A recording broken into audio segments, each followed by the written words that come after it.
In this video you will learn how to program the main alarm relay R1.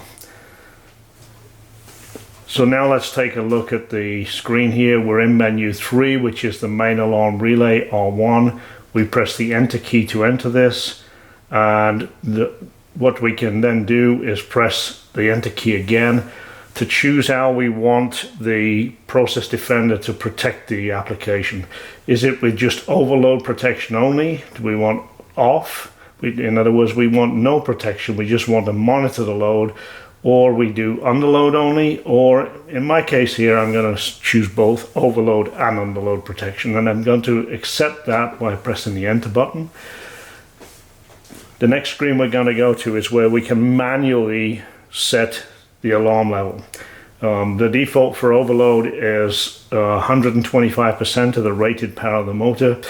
That's obviously too high. In my case, I don't want to be anywhere near that. And just a note here, this is an initial setting. We don't actually know right now what load the application will take as a normal load. So until we get there, we're going to go ahead and just program an initial value here.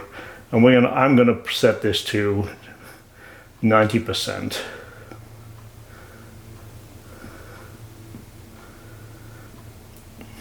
And press the enter button here.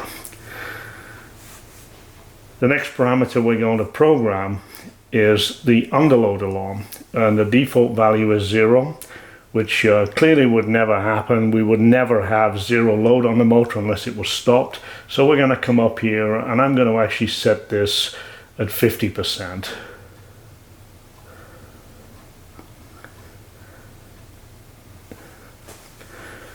Okay, so that's both the level set now for overload and underload.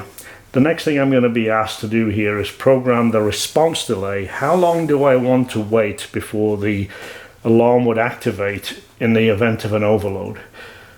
This is a centrifugal pump, so I really don't need the response delay to be anything close to 0.5 of a second. So I'm going to change this actually to 5 seconds. I want to make sure it's actually in an underload condition or an overload condition in this case before it trips.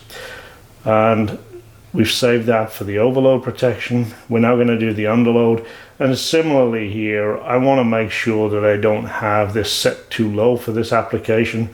This 0.5 of a second might be an appropriate setting rather for, say, a conveyor application where we're trying to act as an electronic shear pin. So I'm going to go 5 seconds on the underload protection as well.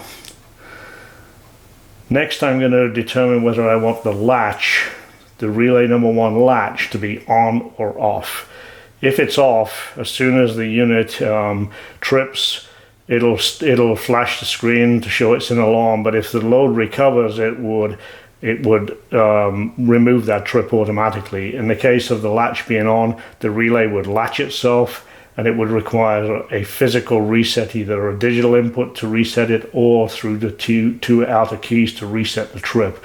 I'm going to keep it on because when it does trip, I want to make sure that it doesn't automatically continue to be an alarm. So I'm going to say yes to that. If we'd say no to that, we would now be offered the screen to show hysteresis here.